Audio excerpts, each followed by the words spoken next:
Matahom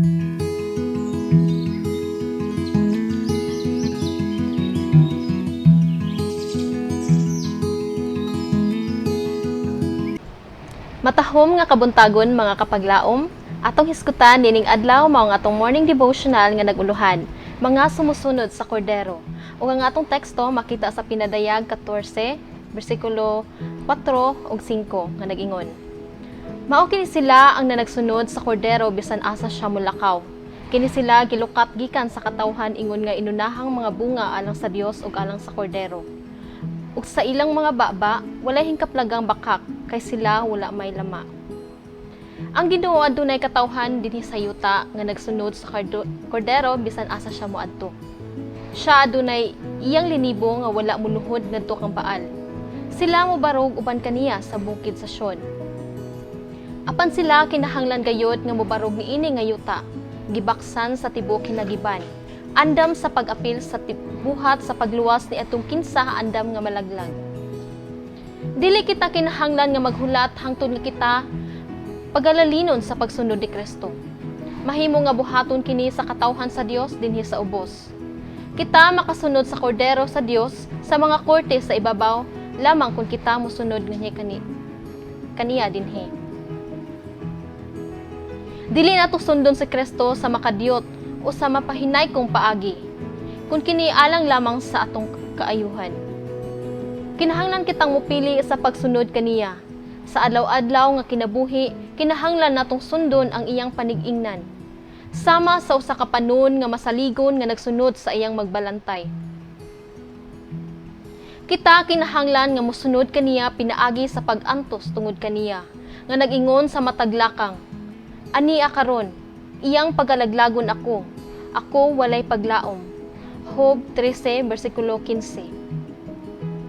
Ang iyang pagbansay sa kinabuhi, kinahanglan nga atong pagbansay sa pagkinabuhi. Ug samtang kita sa ingon nagtinguha nga may sama kaniya, ug sa pagdala sa atong mga kabubuton ngadto sa paghiuyon sa iyang kabubuton, atong ipadayag siya. Kita wala usa-usa kakalibutan sa mga damgo nga walay lihok.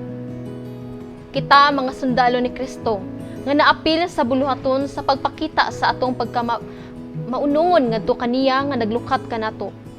Kung unsay atong kahimtang sa langitnong Pinoy-anan sa diha nga maluwas sa walay katapusan, kini magpakita kung unsay atong kahimtang karon sa kinaiya ug sa balaang pag-alagad.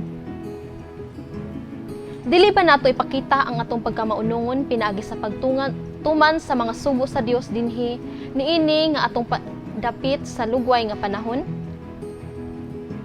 Gisunod ba nato si Kristo uban ang dili matarog nga pagkamaunungon, nagatipig sa iyang kinabuhi sa hingpit nga pagkamasinugtanon, sa kaputli ug pagsakripisyo sa kaugalingon, kanunay gayud sa atong atubangan aron pinaagi sa pagtan-aw kita mausab ngadto sa iyang dagway?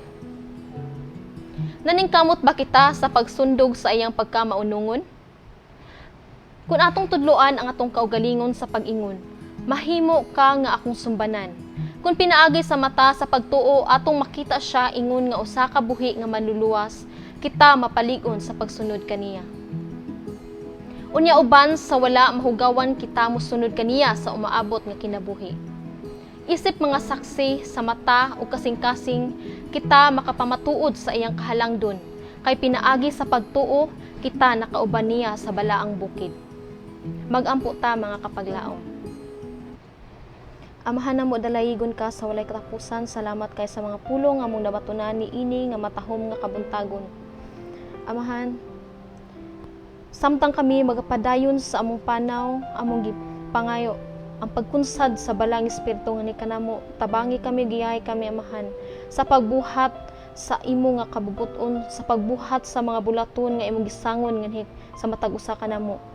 Tabangi kami amahan ni ining nga kalibutan nga napuno sa kasaypanan, nga mahimo kami amahan nga magmalahutayon, magmaunungon nga naa kanimo. Tuod kay kami nasayod nga ikaw anaaman andam sa pagtabang kanamo amahan o nagapataliwala. Among gihandom nga naa kanimo amahan, among giampo. Ikaw magauban sa kanunay. Sa kining tanan among gipangayo og gilauman madawat. Kauban sa kabasaylohan sa mga sala, sa ngalan ni Jesus. Amen.